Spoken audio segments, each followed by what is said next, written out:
Namaskar and warm welcome from Exactize team. मैं हूं देवम and today we again gonna start our next session of current affairs. I am extremely sorry ये video थोड़ा सा late आ रहा है but I promise you and I assure you next time से ऐसा नहीं होगा. अब सारे वीडियोस टाइम से आएंगे और आपको टाइम पे वीडियोस मिलेंगे. So without wasting any time, let's start our today's session. Table of content as usual आपके सामने है. अगस्त मंथ 2023 का ये करंट अफेयर्स है. आज सबसे पहले हम GS paper 3 science and technology से new catalytic process of producing hydrogen from methanol सबसे पहले इसको पढ़ेंगे. फिर हम GS paper 3 again science and tech से पढ़ेंगे व्हाट इज अ पैरासिटस कोलोसिस. एक प्रजाति है पुरानी एंशिएंट टाइम की, इसको भी जानेंगे, इंपॉर्टेंट है आपके लिए. जीएस पेपर 3 एनवायरमेंट सेक्शन से आईडब्ल्यूसी's फर्स्ट एक्सटिंक्शन अलर्ट, ये भी जानेंगे, हाल ही में हुआ है, करंट है. फोर्थ पे इंपॉर्टेंट करंट अफेयर है एक 19 members committee formed under Shri MC Pant to revise NCERT textbooks. ये आपके लिए तो काफी इंपॉर्टेंट है. फिफ्थ नंबर पे GS paper 3 defence and security से president Droupadi Murmu is set to launch the Vidyagiri project 70 name frigate on August 17 at the Garden Reach Shipbuilders and Engineers Limited. ठीक है, GRSE जिसको हम बोलते हैं, इन कलकत्ता. फिर GS paper 3 science and tech से tooth regeneration Japan. ये भी एक डेवलपमेंट है जो जापान में हुई है जिसको हम जानेंगे. उसके बाद एक important current affair, Indian army dedicates Bhagat bridge on 77th independence day. फिर 8th पे important current affair again the cabinet led by prime minister Narendra Modi has given the green light to the PM e bus Sewa scheme aimed at enhancing urban bus operations with 10,000 electric buses on a public private partnership PPP model. ठीक है, PPP क्या होता है क्या नहीं है मैं आपको उसमें समझाऊंगा. GS paper 3 science and tech से अगेन एनबीआरआई नमो 108, ये भी बड़ा इंटरेस्टिंग है एंड इसके चांसेस हैं आने के, तो जरूर ध्यान से देखिएगा. वर्ल्ड अफेयर से फिर ब्रिक्स एक्सपांशन. ब्रिक्स आप जानते हैं एक संगठन है, एक ऑर्गेनाइजेशन है इंटरनेशनल जिसमें इंडिया भी है. इसमें इसका एक्सपांशन हुआ है, क्यों हुआ है, क्या नहीं है, उसको जानेंगे. उसके बाद जीएस पेपर 3 इकोनॉमी से मेरा बिल मेरा अधिकार इनिशिएटिव.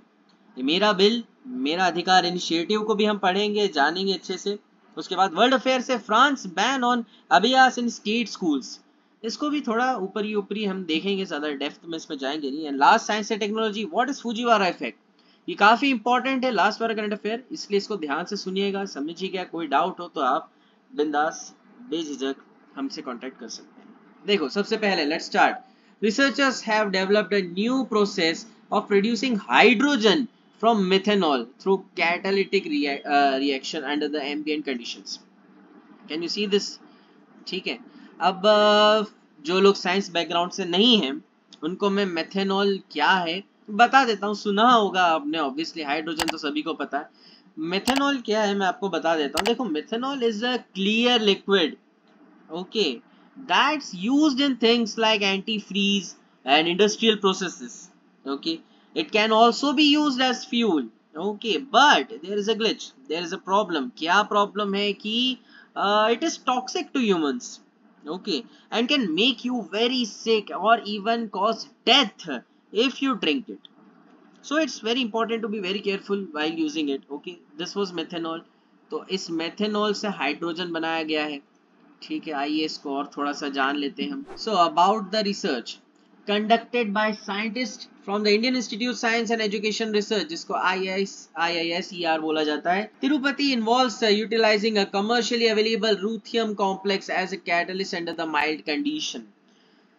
Now see, ruthenium क्या होता है? ruthenium मैं आपको बता देता हूँ. It is a chemical element. मैं लिख देता हूँ.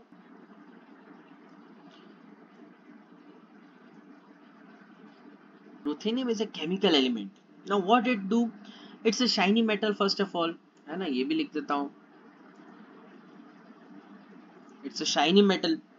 Other than that, it's used in things like electronics, jewelries, and as a catalyst in the chemical reactions.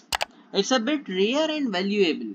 Okay, it is rare. That's okay. ये याद रखो, rare ऐसे नहीं चलते फिरते कहीं मिल जाएगा. It's rare. Now, यहाँ पर कैटालिस्ट भी है, इसका भी मीनिंग जान लो जो लोग साइंस बैकग्राउंड से नहीं है, या फिर जो है भी सही तो थोड़ा आपका रिवीजन हो जाएगा. A catalyst is like a helper in a chemical reactions. It makes the reactions happen faster, जल्दी जो करवाता है. But see, यहाँ पर भी एक चीज है, दो ये रिएक्शन फास्ट होने में हेल्प करवाता है, but it doesn't get used up in the process. Okay, ये डिफरेंस समझना. Imagine like a friendly chef who spends up cooking without getting consumed the meal. ठीक है, समझ आया कि सब बनाया करा है लेकिन खुद ने नहीं खाया, उस तरीके से इसको समझिए. Okay, now this facilitates the generation of hydrogen from methanol through a clean chemical dehydrogenation reaction. The hydrogen liberated from the methanol feedstock can be efficiently employed in the synthesis of valuable chemicals and pharmaceuticals. Okay, next current affair of the day, a new discovery, colossal whale might be the heaviest animal ever. Studies find heaviest animal ever. अभी तक सबसे heaviest किसको माना जाता है ना, whale को माना जाता है. Now in a groundbreaking discovery, paleontologist मतलब जो ancient पुराने डायनासोर्स फॉसिल्स वगैरह की स्टडी करते हैं, उनको paleontologist बोला जाता है. आप में से जिन लोगों ने फ्रेंड्स टीवी शो देखा होगा, अमेरिकन टीवी शो है फ्रेंड्स, उसमें रॉस का कैरेक्टर जो होता है वो paleontologist होता है, इफ यू रिमेम्बर. और जिन्होंने नहीं भी देखा तो मैंने आपको बता दिया what is the meaning of paleontologist. Now paleontologists have unearthed the fossils, the remains of a massive ancient creature that roamed the coastal waters a staggering 40 million years ago. ये याद रखो, ये डेटा है. ओके, जो लोग नए देख रहे हैं उनके लिए बता दूं, डेटा जब भी मैं शब्द का प्रयोग करूं तो मैं इसलिए करता हूं कि यूपीएससी प्रीलिम्स में अधिकांश दो तरीके से सवाल पूछता है, स्टेटमेंट बेस्ड और एक data based. Data in the sense कि जैसे यहाँ लिखा है 40 मिलियन ईयर्स अगो, उन्होंने लिख दिया कि जो रिसेंटली पेलियोंटोलॉजिस्ट ने फॉसिल रिमेन्स को कलेक्ट किया है, देखा है एंशिएंट में मैसिव एंशिएंट क्रीचर को, वो कितने साल पुराना है, 40, 50, 60, 40, 50, 60 या 70. अब बताओ इसमें, तो अब ये डेटा वाइज पूछ ले, कई बार 40, 41, 42 ऐसा भी पूछ लेते, तो ऐसे में आपको डेटा थोड़ा याद रखने की जरूरत है. Okay, moving on. Now about the species discovered, इसके बारे में थोड़ा जान लेते हैं. तो scientists believe that it may have been heavier than a blue whale, even though it may not have been as long. This new discovery species, scientifically named Parasitus colossus, it is believed to be a stronger contender for the title of heaviest animal ever to have existed on Earth. Named after its country of origin and its colossal size, Parasitus colossus could have easily surpassed the blue whale in both length and okay. चलो उसके features जान लेते हैं. तो देखो, the discovery of Parasitus colossus challenges the long-standing belief that the blue whale held the record for being the largest animal in the world. ठीक है, ये चीज तो हम पढ़ लिए थे. Researchers believe that fully grown adults of the species might have weighed anywhere between 85 to jaw-dropping 340 tons. 342 I guess 370 भी था, but हाल फिलहाल के लिए आप 340 जान लीजिए. Okay. Unlike modern whales, which primarily rely on lighter skeletons for swift movements and hunting ugly marine creatures, Parasitus colossus, short में P colossus भी कहीं पे आप पढ़ सकते हो, तो याद रखिएगा P stands for Parasitus. Okay, appears to have been the slower moving scavenger in shallow coastal water. Now यहाँ पर scavenger का मतलब वैसे तो आपको पता होगा, I know you guys are very intelligent, but still मैं बता देता हूँ. A scavenger is an organism, often an animal, obviously, that feed on dead plants or animals or on waste material. They help clean up environment by consuming things that are no longer alive or useful. Like अब example हाल फिलहाल में examples of scavengers in nature includes vultures, hyenas जो होते हैं, and certain types of insects वगैरह. इन ये आपके scavenger के कुछ examples हैं. Now, third current affair of the day, the International Whaling Commission (IWC) releases released its first ever extinction alert, focusing on the Vacuita purpuae, a species with a mere 10 remaining individuals located in the Gulf of California or Sea of Cortez in Mexico. बस इतने का ही आप screenshot ले लो या पढ़ लो तो जहां तक है आपका 90% काम हो गया, बट फिर भी हम थोड़ा सा डेप्थ में इसको जान लेते हैं. वैक्यूटा परपोसिम, देखो, it is the world smallest cetacean. It is also known as the panda of the sea. Why panda of the sea? Because its distinctive black circles around its eye. Panda जैसा थोड़ा बहुत black and white वाला जो design है, that's why. Along with the proportionally larger dorsal fin.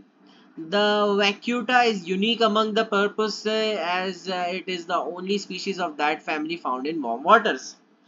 Critically endangered, is only found in the northernmost part of Gulf of California, Mexico. ठीक है. Next current affair, NCERT वाला जो हमने पढ़ा था कि इसमें चेंजेस का, तो देखो NCERT has established 19 member. Remember, मैं बोल रहा हूँ, याद रखो इसको, स्टिकी नोट्स में दीवार पे भले चिपका लो, इंपॉर्टेंट है ये वाला करंट अफेयर. ठीक है, star mark. National syllabus and teaching learning material committee NSTC, chaired by NIEPA Chancellor MC Pant, to revise textbooks for classes 3rd to 12th. Members include Sudha Murthy, Shankar Mahadevan, Sanjeev Sanyal and others. देखो, सुधा मूर्ति किस देश के प्रधानमंत्री की सासू है, जरा बताइए, आपको बहुत अच्छे से पता होगा. शंकर महादेवन जो है वो सभी को हम जानते हैं, हम सब जानते हैं उनको कि एक बहुत बड़े गायक हैं, सिंगर हैं. संजीव सान्याल, इनके बारे में थोड़ा आपको बता देता हूं मैं. संजीव सान्याल जो है वो एक इंडियन इकोनॉमिस्ट और एक पॉपुलर हिस्टोरियन है. He is a member of Economic Advisory Council to the Prime Minister of India and has even helped in 6 editions of the Economic Survey of India in 2017. इसलिए इनका महत्व बहुत ज़्यादा है, इसलिए याद रखिएगा. चलिए थोड़ा ब्रीफ में जान लेते हैं. Key points here. The removal of certain topics and portions from NCERT textbook caused controversy with allegations of omitting content without proper notification. हाल ही में काफी इस पे चर्चा हुआ था. मैं ब्रीफ में नहीं जाऊंगा या डेप्थ में नहीं जाऊंगा, आपको पता होगा और आप कोई काम का नहीं है, इसलिए आप पूछेगा मत कि बताया नहीं. The committee aims to align curriculum with the national curriculum framework of school education, जिसे हम NCFC बोला जाता है, under the national education policy NEP 2020. Co-chaired by mathematician Manjul Bhargav, the committee will develop teaching materials and is assisted by Circular Area Group CAGs. Okay, CAGs. Moving on. Chalo, next current affair. Here, the President of India, Srimati Draupadi Murmu, attended the launch ceremony of the Vidyagiri, the 6th ship of Project 17A of Indian Navy at Garden Reach Shipbuilders Engineers Limited in Kolkata. चलो, इतना जो भी मैं अगर यहाँ पर लिखा हुआ टॉपिक्स आप देख रहे हो, इतना भी अगर मतलब कुछ ऐसे रहते हैं कि इनको पढ़ लोगे तो आपका काफी हद तक काम हो जाएगा, बट डेप्थ में डीप में थोड़ा जानोगे और अच्छे से होगा. चलो, what is INS Vidyagiri? INS Vidyagiri क्या है? जैसा कि आपने देखा photograph, build by garden reach ship builders and engineers limited. ठीक है, facility at Kolkata. The ship is named after the Vidyagiri Hills in Karnataka. This frigates are a follow-on class of the Project 17 Shivalik class frigates, integrating improved stealth, advanced weapons and cutting-edge sensors. Vidyagiri pays a befitting tribute to the distinguished service of its predecessors, the erstwhile INS Vindhyagiri, the Leander class ASW frigate. ठीक है, इसके features थोड़े बहुत देख लो. employs a cutting edge propulsion system enabling speeds of over 28 knots, ensuring rapid response, okay, and agility in various operational scenarios. Equipped with state of the art stealth features enhancing its ability to operate discreetly, minimize detection. Over 75% of equipment and system used in the sourced from the indigenous firms, including micro, small and medium enterprises, जिसे हम MSMEs बोलते हैं. आपने economics में इनको पढ़ा होगा. Current affair of the day. Scientists in Japan are working to release the dream of every dentist to revolutionize the dental care industry, potential 2-3 generation या 2-3 ग्रोथ ट्रीटमेंट। नाम से ही पता चल रहा है क्या है, आधा ये दांत टूट जाए तो वापस से इतना ग्रो, पूरा टूट जाए तो वापस से यहाँ पर दांत आ जाए, ठीक है ऐसा। चलो जान लेते हैं थोड़ा इसको डीप में, तो आपको और अच्छे से समझ आएगा। The science behind the treatment. Initially, scientists were able to establish a connection between a specific gene named USAG1 या USAG1 and limitations on tooth growth in mice. Mice इसलिए यहाँ पर because जो भी साइंटिस्ट या फिर कोई भी करते हैं साइंस के ऊपर प्रयोग वगैरह सारे, तो उसमें अधिकांश चूहों का, माइस का, हैमस्टर्स का और इनका यूज होता है, ठीक है। Subsequently, the researchers progressed to experiments aimed at blocking the expression of USAG1. They discovered an antibody that could safely block the portion of USAG1 activity in mice, leading the tooth growth without significant adverse effect. Okay, very good. Now, the next step involves investigating if these same chemical responses can yield positive result in humans.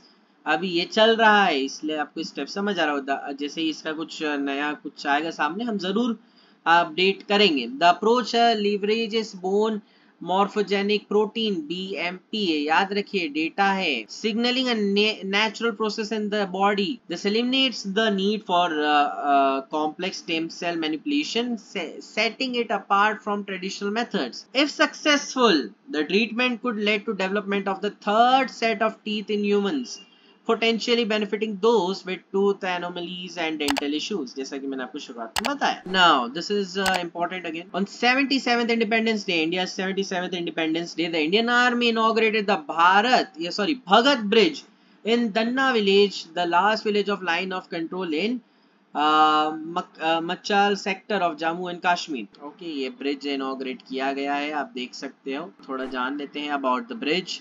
Bridge क्या है? The stretching 115 feet, 115, ठीक है, is named after the late major Bhagat Singh. ये major Bhagat Singh है, war hero, defended the sector during the 1965 conflict.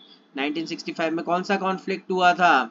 तो Indo पाक war हुआ था on Kashmir issue. Okay, constructed by dedicated Indian army engineers, the bridge provides crucial access to remote villages, overcoming the challenges such as adverse weather. It addresses issues stemming from the lack of motorable road bridge across the Makal Nala या फिर मच्चाल नाला, providing the locals with improved access to education, health care facilities and tourism opportunities. ठीक है, ये वाला point याद रखिएगा, mains में आप लिख सकते हो कि क्या क्या इसके बेनिफिट्स हैं उस टाइप से। ठीक है, now the next current affair of the day, the Indian cabinet has approved the PME bus seva scheming aiming to bolster city bus operations by introducing 10,000 electric buses through a public private partnership, यानी PPP model. अब PPP model क्या होता है थोड़ा उसको जान लेते हैं तो आपको बेहतर तरीके से समझ आएगा। See, PPP या public private partnership is like teamwork based between whom? Between government and private companies। ठीक है, इनके बीच का टीम वर्क को PPP बोला जाता है। मोस्टली दे वर्क टुगेदर, ठीक है, to do the projects that benefits public like building roads, hospitals और schools, जैसे कि अभी इलेक्ट्रिक बस वाला भी हुआ। ठीक है, the government and private companies share the responsibilities and risk, making it the possible to get things done more efficiently। ठीक है, इसमें फायदा होगा तो भी दोनों का होगा, नुकसान होगा तो भी दोनों का होगा।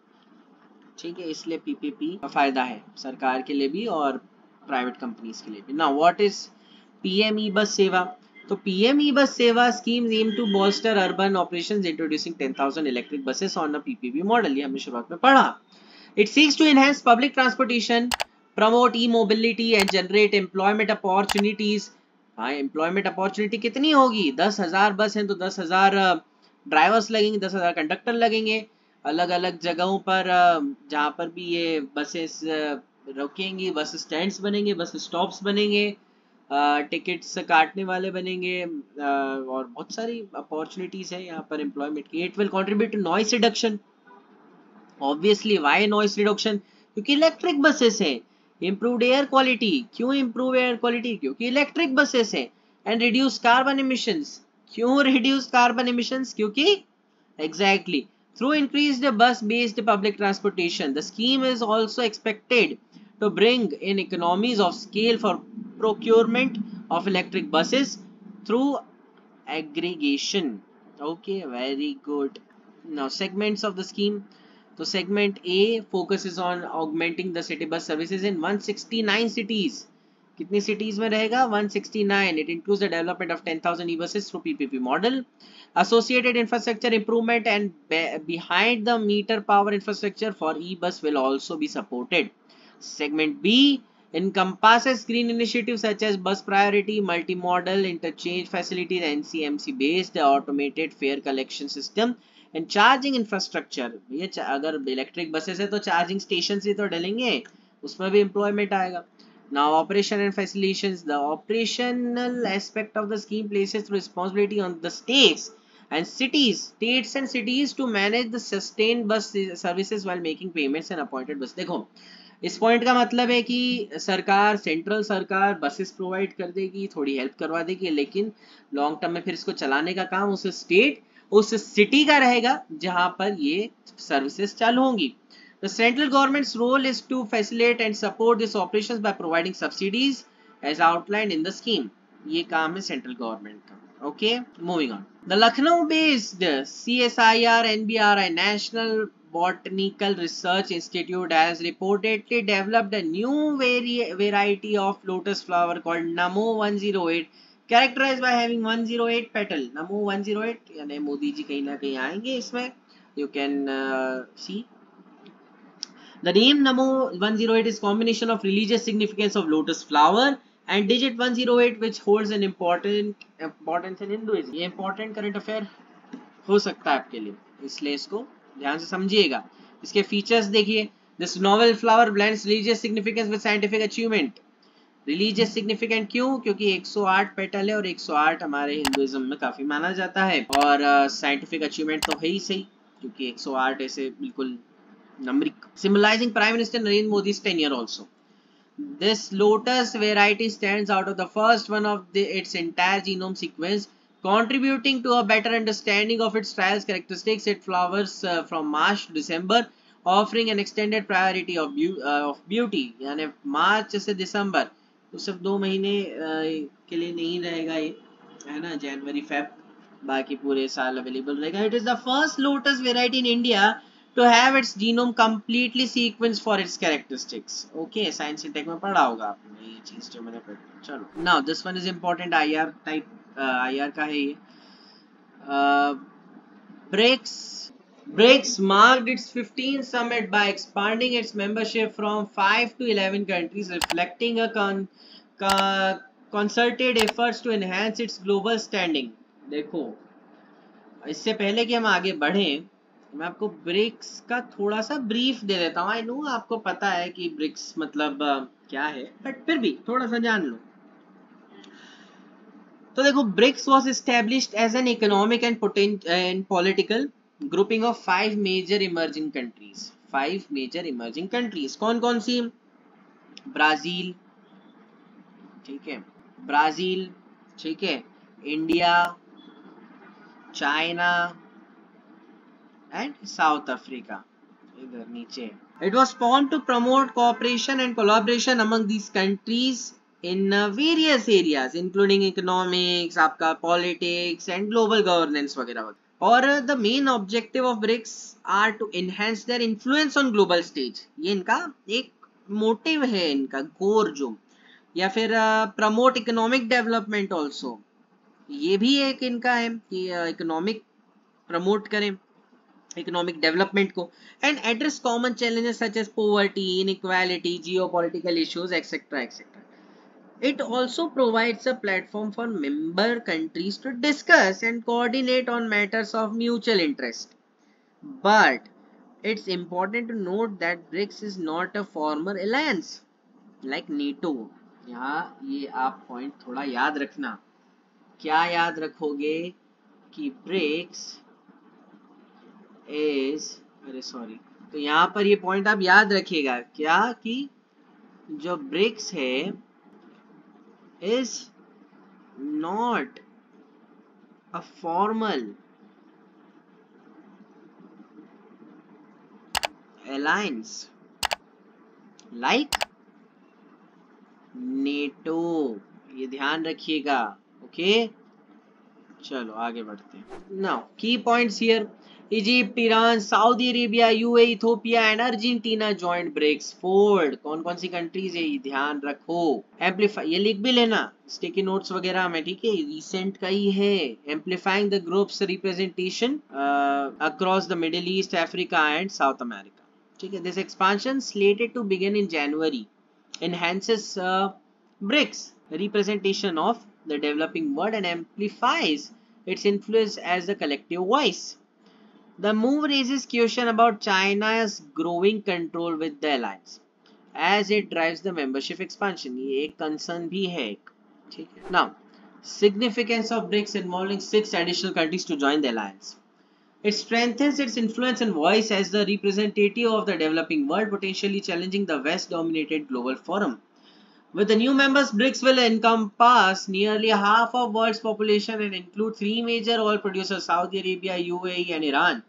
China's influence drives the expansion, emphasizing a platform for countries of the global south to express solidarity. कोई भी डाउट हो, वैसे तो इजी है, बट कोई भी डाउट हो आप मुझसे पूछ सकते हैं। फोन नंबर आपके पास है एग्जैक्टाइज का, एंड में आ जाएगा, नहीं तो अभी भी स्क्रीन पे आ रहा होगा तो आप देख लीजिएगा, नहीं तो डिस्क्रिप्शन में भी देख लीजिएगा। Implication this expansion holds for India's position within the BRICS. अब क्या इम्प्लीकेशन है, तो while India's participation global forums like G7, G20 वगैरह भी indicates alignment with western powers, its commencement to BRICS reflects an attachment to non-western collectively। देखो यहाँ पर दो चीज कॉन्ट्राडिक्टरी हो रही है। क्या हो रही है कि एक तरफ तो इंडिया है, उसकी आज में दोस्ती यूएसए से अच्छी हो रही है ना, यूके से अच्छी हो रही है, बाकी यूरोपियन यूनियन से अच्छी हो रही है।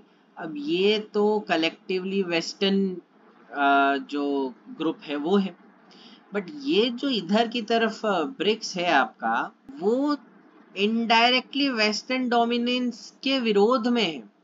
अब एक तरफ इंडिया इधर भी है, एक तरफ इंडिया का इधर भी इंटरेस्ट है, तो ये कॉन्ट्राडी हो रहा है एक तरीके से, है ना, ये चीज बोल रही है। Concerns arise over China's growing dominance, potentially sliding India's interest।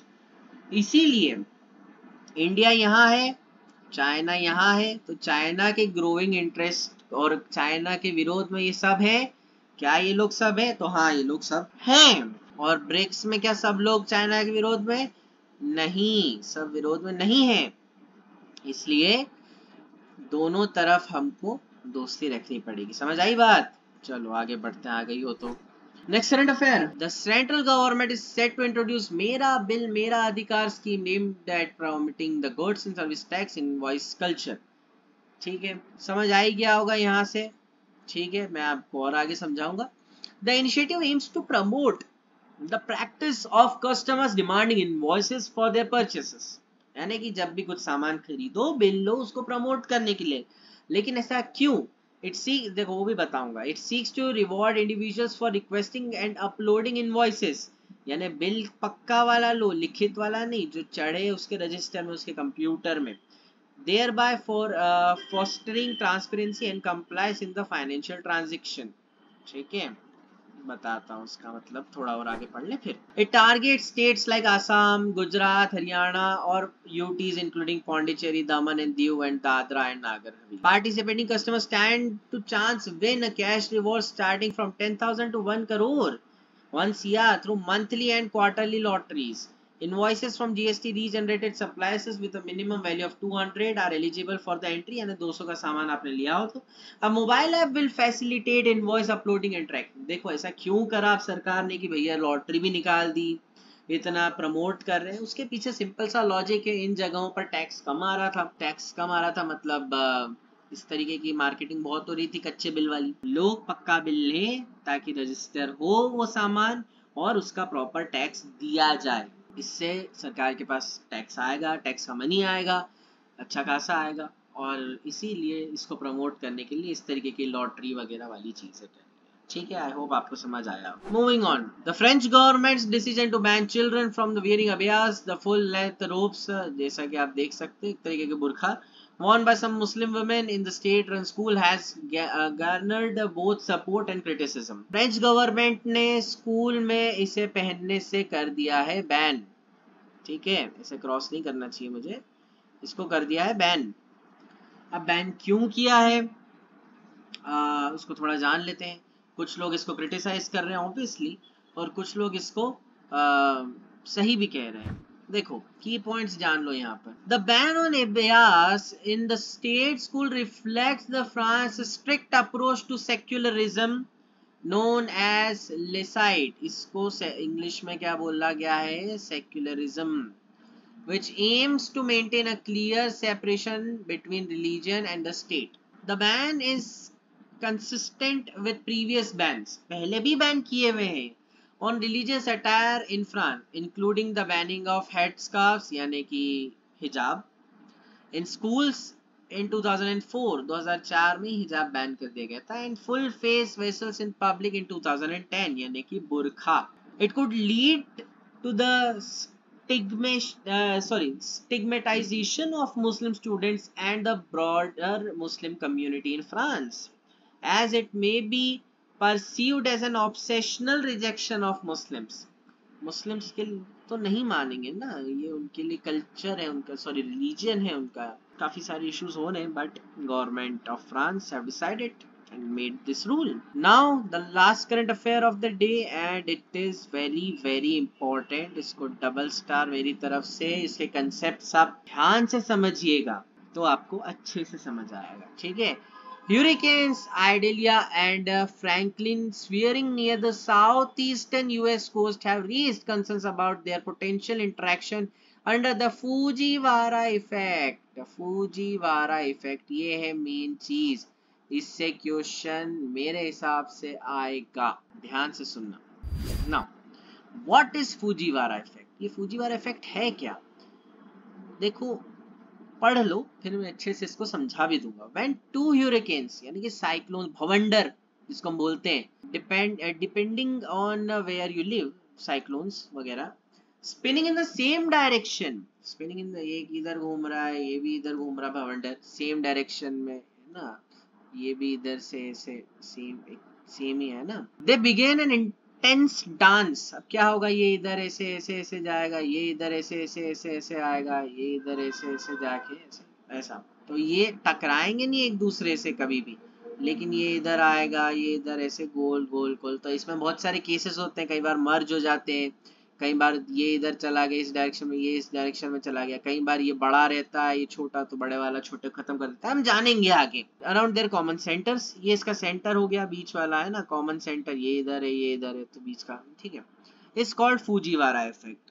When of similar strength they might merge or rotate around each other. In some rare instances, the two cyclones could even merge into a mega cyclone with significant destructive potential, जैसा कि मैंने आपको बताया। Now यहाँ ध्यान से देखो ये पूरे डायग्राम को, इसको मैं अच्छे से आपको समझाऊंगा भी, इसलिए देखो भी से। Now different ways in which a Fujiwhara effect can take place. The first यानी ये वाले की हम बात कर रहे हैं, ठीक है, यहाँ इस वाले को देखो अभी सिर्फ, बाकी भूल जाओ। The first is elastic interaction, in which only direction of motion of storms changes in and is the most common case. EI लिखा हुआ है ना, इसका मतलब है इलास्टिक इंटरेक्शन, मैं लिख देता हूँ यहाँ पर इलास्टिक इंटरेक्शन, ठीक है।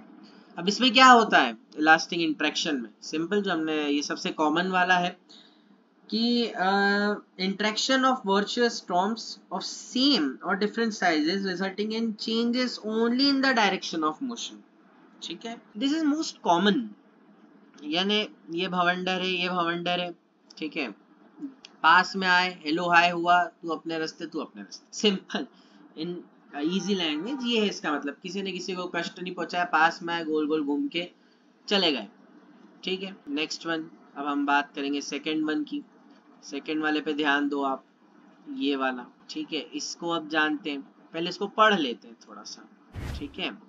So the second is a partial straining out in which a part of the smaller storm is lost to the atmosphere. देखो वापस से उस डायग्राम को, क्या है यहाँ पर, अब देखो PSO लिखा हुआ है। PSO का मतलब मैं यहाँ पर लिख देता हूँ, PSO होता है आपका पार्शियल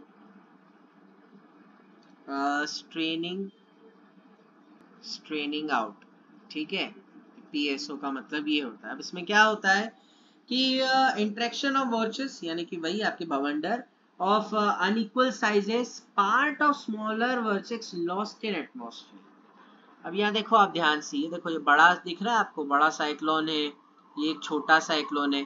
अब ये दोनों जब पास में आएंगे तो क्या होगा, बड़ा वाला ऑब्वियसली डोमिनेट करेगा छोटे वाले को, इसको पीट पाट के बेचारे को, छोटे को भगा देगा। ये होता है इसमें कि एक तरीके से ये पहले ही छोटा था, मार पीट के इसको और छोटा कर दिया, और ये फिर धीरे धीरे करके खत्म हो जाता है आगे चल के। ये है इसका पार्शियल स्ट्रेनिंग आउट, यानी पहले इतना बड़ा था, मार पीट के आधा कर दिया, पार्शियल स्ट्रेनिंग आउट, आधा खत्म हो। Okay, I hope you got it. Now third one, पहले उसको भी हम पढ़ लेते हैं, ठीक है। थर्ड वाला कौन सा है, अभी पढ़ लेते हैं पहले। The third is complete straining out, in which the smaller storm is completely lost to atmosphere. The straining out does not happen for storms of equal strength. देखो अब वो डायग्राम फिर से देखो, हम अब इस वाले की बात कर रहे हैं, ये वाला, ठीक है। अब यहाँ पर देखो, अब यहाँ CSO लिखा हुआ है, इसका मतलब मैं यहाँ लिख देता हूँ। CSO का मतलब होता है कंप्लीट स्ट्रेनिंग आउट,